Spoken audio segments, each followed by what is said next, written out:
Ajmo radimo. Znači, jeste pregledali jučerašnju lekciju? Znači, molim vas, mora da se pregleda lekcija. Jučerašnja lekcija je bila vezana za grafik, ok? Ništa nešto novo. Juče smo samo malo to bolje objasnili, išli smo malo neke detalje sa kojima se nismo bavili u 6. razredu. Ono što mora da znate prvo, da je grafik one zavisnosti y jednako k puta x prava. I to ne je bilo koja prava. Pravo koje sigurno prolazi kroz koordinatni početak. Takođe, ta prava, njen položaj zavisi od onog koeficijenta k. O tome, na primjer, nismo, čini mi se, pričali u 6. razredu, duše možda jesmo, nije ni bitno. Znači, analizirali smo kako zavisi od onog koeficijenta k. Tako što, onaj koeficijent k koji množi x u toj zavisnosti, ako je veći od 0, onda prava se prostire u prvom i trećem kvadrantu i mi takav grafik zovemo kako? Rastući, je li tako? Ok, ako je k manje od 0, bilo koji broj koji je samo negativan, a množi x, onda opadajući je taj grafik, takva funkcija će se zvati opadajuća funkcija i on se prostire, ta prava se prostire u drugom i u četvrtom kvadrantu. Znači, to su neke stvari koje možete odmah, čim dobijete tu zavisnost, da vidite, da pretpostavite kako će da izgleda taj grafik. Naravno, ne morate da ga nacrtate, a crtate ga uz pomoć tačaka. Ok? Kako zadajemo tačke? Juče ste videli, proizvoljno napravimo onu tabelicu x, y, proizvoljno po x-u i uglavnom biramo kakve proizvoljne brojeve. To je vrlo bitno. Jesu proizvoljni, ali uvijek... Da, uglavnom cele zbog boljeg računa, ali kako ih biramo? Kako smo rekli juče, uvijek biramo nulu, iako uvijek znamo da će 0 i 0 da bude, ali to nam je bitno za neke sledeće, tako da kažem, funkcije koje ćete raditi možda u srednjoj školi. Znači, uvijek birate nulu i uvijek birate par pozitivnih i par negativnih broja, ok? Kad je već proizvodno, uvijek uzmete malo pozitivne, malo negativne i nulu.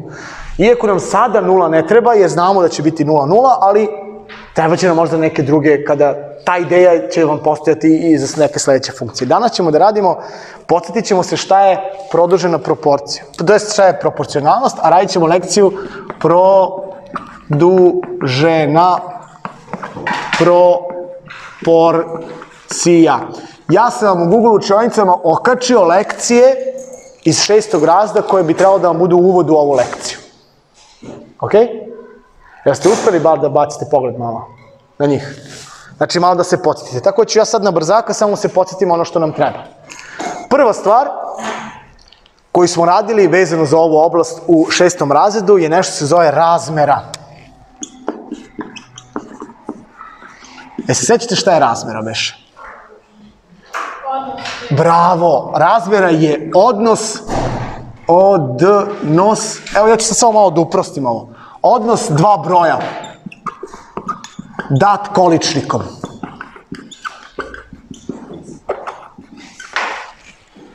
Ok? E sad, ovo naravno nije baš dobra definicija, zato nisam mi stavio definiciju, ovo je samo podsjetnik. Ovo dva broja je suviše široko. Ne baš bilo koja dva broja, nego dve vrednosti iste veličine u istoj jedinici mere. To je mnogo bitno za razmeru. Mora da bude ista jedinica mere. Znači, ne možete u razmeru da postavite dva broja ako su različitim jedinicama mere. Naprimjer, da se neke dve dužine odnose kao 2:3, a da je 2 cm i 3 decimetra. Ok? Znači, ne može. Ta 3 decimetra su 30 cm. Znači, taj odnos je 2:30 onda, a ne 2:3. Znači, moraju da budu jedinice mere iste, ali to smo sve objašnjavali da ne bismo sad gubili vreme. Ja sam stavio dva broja, ali čisto da znate da nije baš bilo koja broja, nego rekli smo različite vrednosti iste veličine u istim jedinicama mere. Kako smo to beše zapisivali? Odnos dva broja dat količnikom. Znači, A/B ili, kako još količnik smo pisali, A/B. Ok. I evo ja ću na brzaka da se podsjetim nekih osobina koje su nam bitne bile za razmeru. Prva osobina je upravo taj količnik. S obzirom da je dat kao količnik, mi možemo taj količnik i da izračunamo ako nam zatreba. U redu? Kako računam količnik? Pa tako što podelimo ova dva broja. Ili podelimo ovako. U redu? Taj količnik smo nazvali K i nazivali smo ga, obeležili sa K i nazivali smo ga koeficijentom razmere. Znači, koeficijent razmere je jedan broj koji predstavlja količnik ova dva broja. Naprimjer, ako je razmera 5:2, koliki je koeficijent te razmere? 5:2. To je 5 podeljeno sa 2, a to je 2,5. Ako je 1:4, koliko je 1 podeljeno sa 4? Aha. 0,25, tako je. Što znači to bi bilo K, ok? Kad izračunamo količnik. I koja je još jedna interesantna osobina razmere? Pa, setite se šta znači proširivati razlomak. Šta znači proširiti razlomak? Pomnožiti istim brojem i brojilac i menilac. Jel se razlomak menja? Ne. Ne menja se razlomak, menja se njegov izgled, ali vrednost razlomka se ne menja. Tako, 1/2 isto što i 2/4 i 10/20. Ali pošto ovo važi, to znači da će važiti razmera, da će razmera biti ista ako pomnožim i jedan i drugi broj istim brojem. Naravno, ovaj broj mora biti različit od 0, ja ću staviti P različito od 0.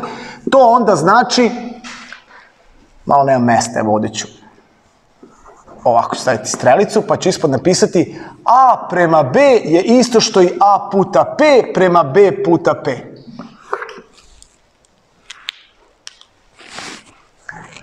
Znači, jedna od osobina razmere kaže, razmera se ne menja ako se pomnože istim brojem različitim od 0 i jedan i drugi broj u razmeri. Ali to mi znamo, tako?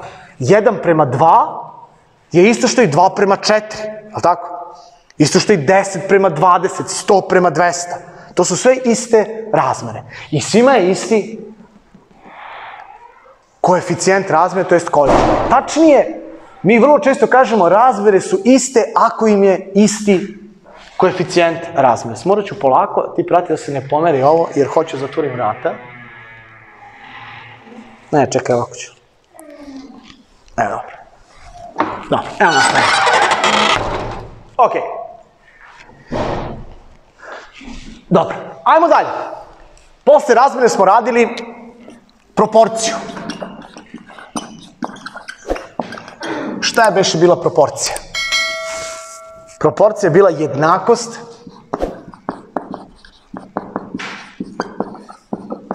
kako beše izgleda proporcija? Proporcija je bila jednakost dve razmere. Ok? Kako smo to zapisivali? A prema B, dve razmere. Isto što i C prema D. Tako? Aha, evo, sećate se polako. Ili, kako smo to zapisali? A kroz B je isto što i C kroz D. Kao i malo pre. Samo što sad imamo znak jednakosti ili jednakost dve. Setite se da smo definisali unutrašnje članove proporcije i spoljašnje članove proporcije. Sećate toga? UN, SP, spoljašnji. Sve to imate u lekcijama iz 6. razreda. Okačene su linkovi ka njima u Google učionici. A šta će ovdje biti unutrašnji i spoljašnji?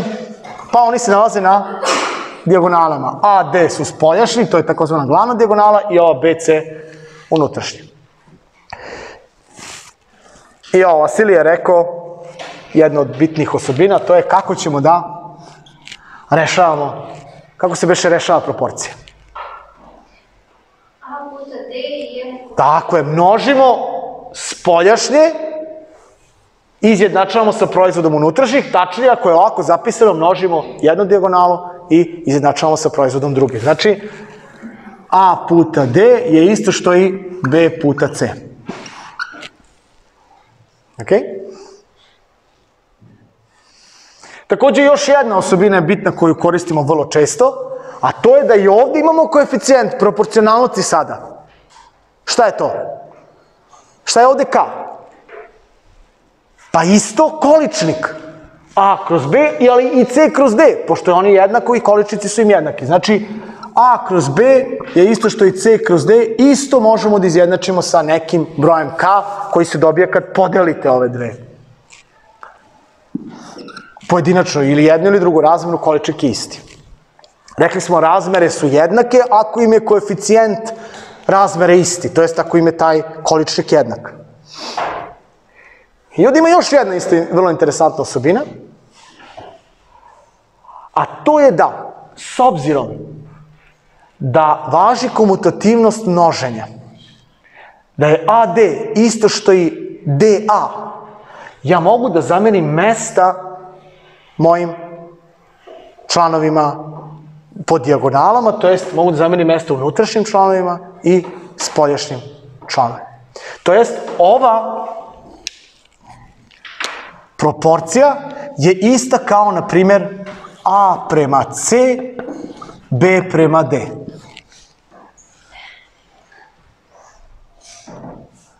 Koji su spoljašnji članovi ovde? A i D, a unutrašnji B i C. A ovde A i D, C i B. Ok? Pošto je B puta C isto što i C puta B, to je komutativnost množenja. Ja mogu ovu proporciju ovako da napišem. Ok? Samo da zamenim mesta. Mogu da zamenim i mesta i spoljašnjim. Ok? Šta bi bilo? Bilo bi D prema B, C prema A. U redu? Znači, jednu proporciju mogu da napišem na više načina, ali opet moram da budem obazriv. Ne mogu baš da menjam kako god hoću, mogu unutrašnje sa unutrašnjim da zamenim mesta i spoljašnje sa spoljašnjim. I proporcija će biti ista, to jest njene osobine će iste vrednosti, rešenje i tako dalje. Sećate ovoga? Dobro. A šta će biti produžena proporcija? Šta mislite? Proporcija je jednakost dve razmere. A šta će biti produžena proporcija? 3. A 4? Može. Znači, 3 i više razmera. Produžena proporcija je jednakost 3 ili više razmera. To je definicija. To ćemo napišemo kao def, to je novo za danas. Produžena proporcija, evo, podlačimo, je jednakost 3 ili više, ne više, nego više razmera.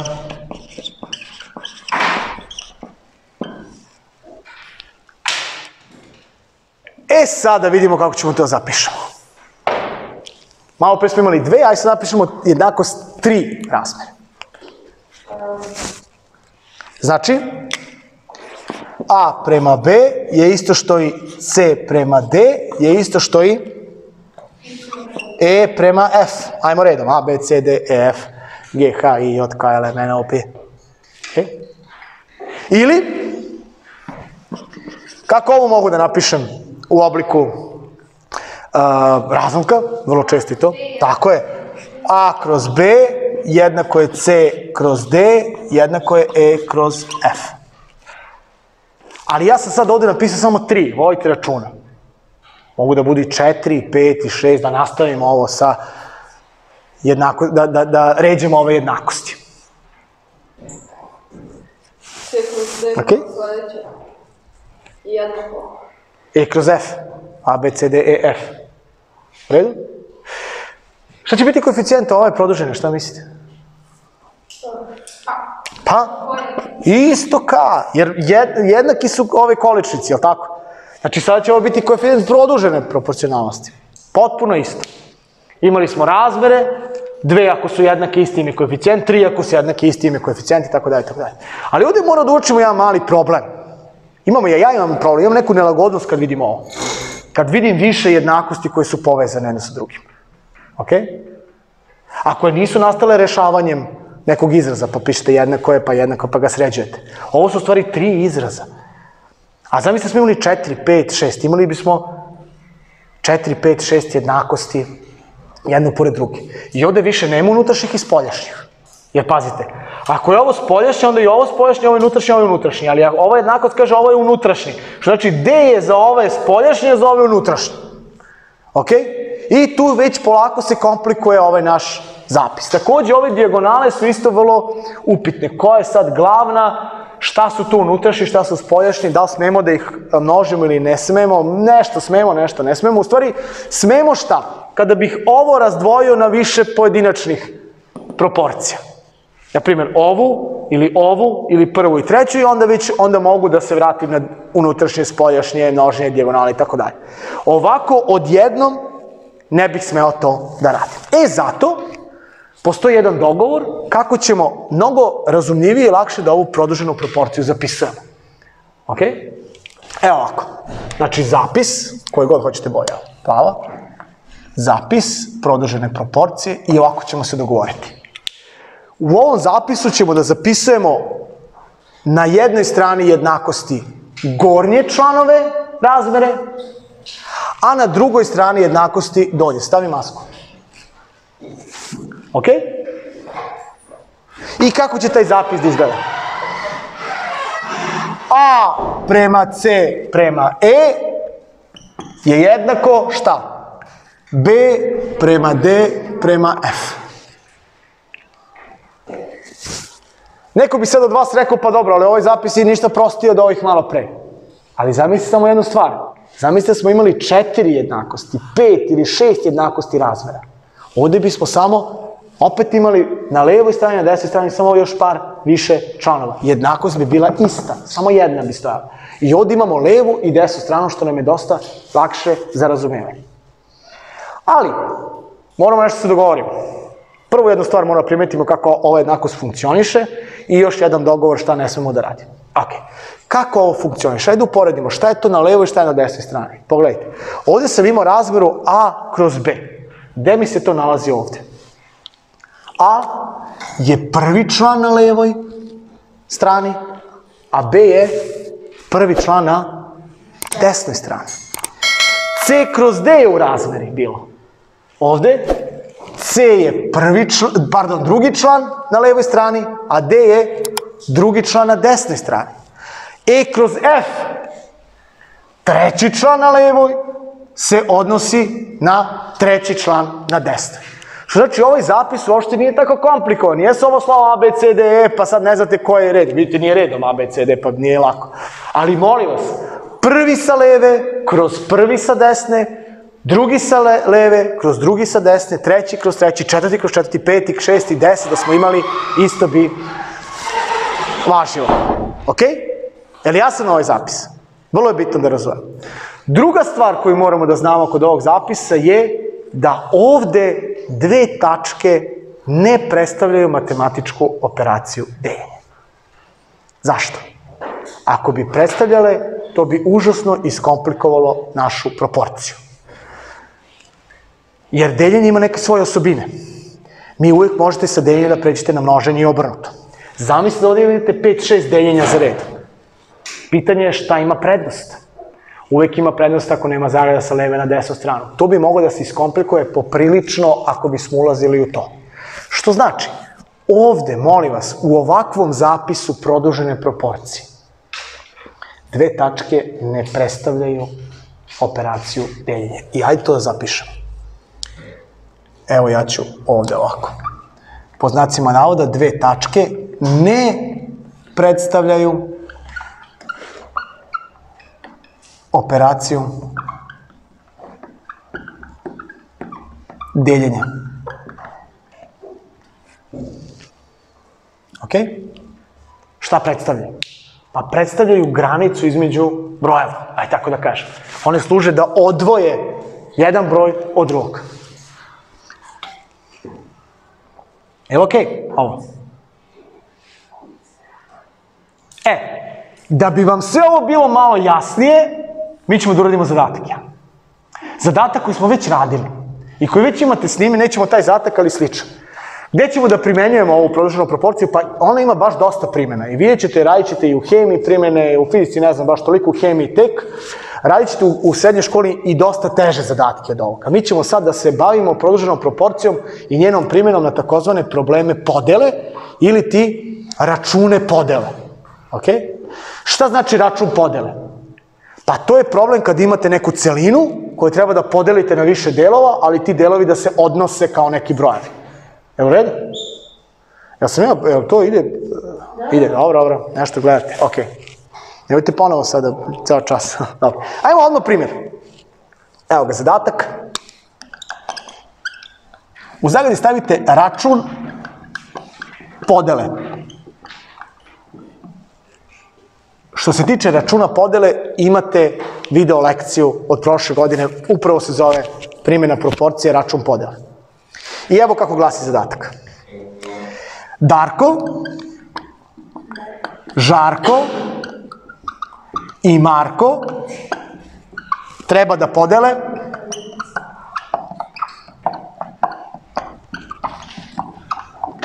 trideset klikera. U razmeri 2:3:5. Šta to znači u razmeri 2:3? Znači, njihovi klikeri koji budu dobili treba se odnose kao 2:3:5. Malo kratim ovaj tekst. Koliko će svako dobiti? A se sećate jednog sličnog zadatka iz onih videa u 6. razredu? Kad baka, prase, čoda i profa dele novac. Se sećate to? To je to. Mi smo već radili ove zadatke, samo je nismo nazivali to produženo. Možda smo duši nazvali, ja se ne sećam da sam video pomenuo, ali evo, još da pojačamo što kaže onaj malo. Kako ovo rešavamo? Ajmo, polako. Može. Kaže, DŽM treba da podele 30 klikera, što znači Darkovi klikeri plus Žarkovi klikeri plus Markovi klikeri treba da budu u zbiru 30. Ok? Nećemo pišemo jedinicu mere klikeri i ovo, molim vas, ovo je vrlo bitno. Jedinice mere iz fizike obavezno mora pišete, jer vrlo često u zadatku prelazite sa jedne na drugu. I morate da ih pišete da vidite kako se krate, kvadriraju, dele i tako dalje. Pogotovo što ima nekih složenih jedinica mere, to je ono kilometar po satu, kilometar na sat i tako dalje. U matematici vrlo često ne pišemo jedinice mere. Zašto? Ne zato što smo lenji, nego zato što rešavamo uglavnom zadatke u kojima je ista jedinica mere, nema promena. I onda nam nema potrebe da pišemo kad znamo šta ćemo na kraju dobiti jer radimo u toj jedinici mere. I u matematici imamo potrebu da pišemo jedinicu mere kad prelazimo s jedne na drugu. Sa metra u decimetri i tako dalje, onda mora da pišemo. Ali kad ovo klikeri, to je jedinica mere, broj, tako broj klikera, nema potrebe, sad pišem klik. Ili kad radimo sa dinarima, tako dinari, nema potrebe svuda din. Bar ja to tako gledam. Ok. I šta još znamo? Da je D prema Ž prema M, šta? 2:3:5. Produžena proporcija. Završavamo čas. Mora završimo. Ne, mora se završi. Ajmo brzo. Šta smo ovo pre rekli? Prvi se odnosi na prvi broj, drugi na drugi broj, treći na treći. Ok? Što znači D kroz 2 je isto što i Ž kroz 3 je isto što i M kroz 5. Ok? I sad, račun podele se uvek najlakše rešava sa koeficijentom proporcije.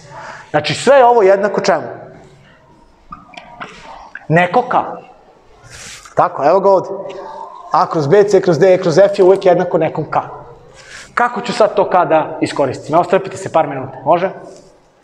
Pa iskoristit ću ovako. Ovo ću da razdelim na 3 dela. D kroz 2 je K, Ž kroz 3 je K i M kroz 5 je K. Razumete? Ova jednakost važi, sve ovo je jednako K. I D kroz 2, i Ž kroz 3, i M kroz 5. Da vidim šta odavde mogu da izvučem. Ako je D kroz 2K, koliko je D?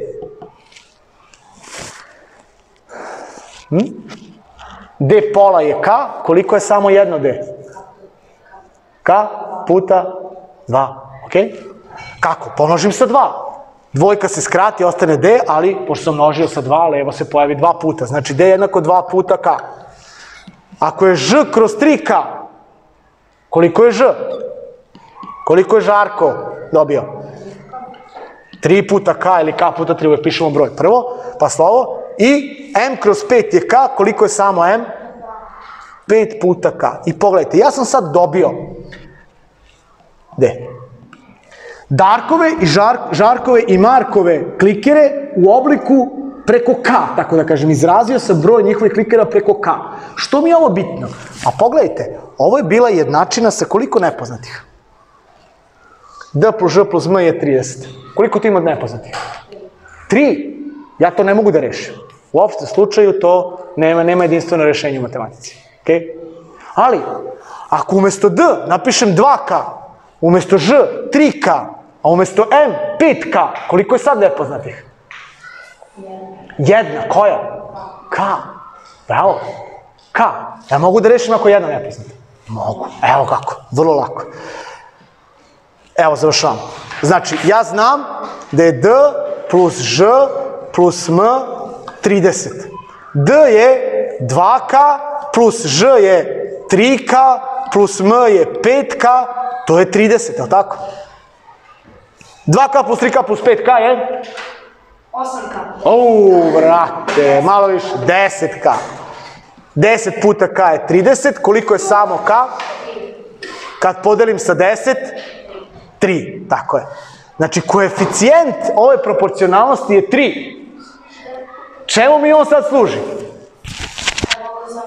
Tako je, sad me služi da se vratim u Darkove, Žarkove i Markove broj klikera. I koliko će sad imati Darko? 2 puta K, to je 2 puta 3, 6. Koliko će imati Žarko? Mogu sam crvenim, ajde da se razlikujem. Nastavite vi pišite. Znači, Darko će imati 2 puta K, 2 puta 3, 6. Žarko će imati 3 puta K, 3 puta 3, 9. I Marko će imati 5 puta K, 5 puta 3, 15 KL klikera. Da li sam dobro uradio? 6 plus 9 i 15 i 15 ukupno, evo kad saberem, 30 klikera. Dobro je. Ok, molim vas, ovaj račun podele se ovako uvek radi, sa ovim zadacima kojima ćemo mi da radimo. Šta bi bilo da smo imali 2 samo dečaka za podelu? Imali bismo ovde samo 2 promenjive, tako? Šta bismo imali da je bilo 5? Potpuno isto. 2 prema 3, prema 5, prema 6, prema 10. Isto. 2K, 3K. I pogledajte, vi kada budete radili u nekim sledećim zadacima, ne morate da raspisujete ovako kao što sam ja. Vi znate da se prvi broj odnosi na prvi, drugi na drugi, treći na treći. Što znači? D je 2K, Ž je 3K, M je 5K. Ok? Jer ima neke pitanja? Domaći pišem. Ne, sve jasno ko dan. Znači, ovo smo bukvalno već radili i ove zadatke smo baš radili. Kažem, čak sam ja onaj zadatak uradio. Evo, domaći je sledeći. Evo, pišem ovde, domaći. Stranica, može? 28, zadaci su, aj malo više zapeta, da. 129,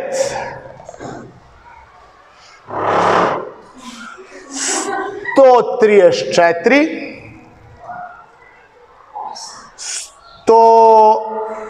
136 i evo 138. A to su pojedinačni zadaci, nisu teški. O, brate, 4 zadatka, imaš ceo vikend pred sobom. I naravno imate da nadoknadite sve što slučajno ako vas guja je ujela pa niste pogledali neku lekciju. Bravo, pa to je to. Ali nemaš prošlo. Okej? Dobro, je li to to? Da. Stimu, Kristofina.